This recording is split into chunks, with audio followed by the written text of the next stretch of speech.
မငဲရအောင်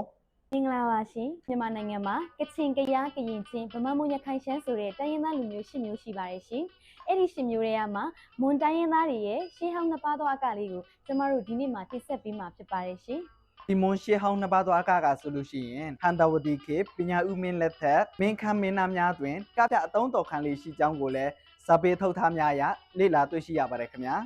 အချို့ကလည်းဟန်တာဝတီခေမတိုင်မီကလေးကပင်ကပြအတုံးတော်ခံလေးရှိကြောင်းကိုလည်းဆိုကြပြန်ပါတယ်ခင်ဗျာယခုကျမတို့ကပြမှာကတော့မွန်ပြည်နယ်ရေးမြို့နယ်ဒူးရကျေးရွာကမွန်ရှေးဟောင်းနှစ်ပါးသောအကဟန်လေးပဲဖြစ်ပါတယ်ရှင်ဒီမွန်ရှေးဟောင်းနှစ်ပါးသောအကမှာဆိုလို့ရှိရင်ပရင်ကိုအယိုအသေးပေးတဲ့ဟန်အက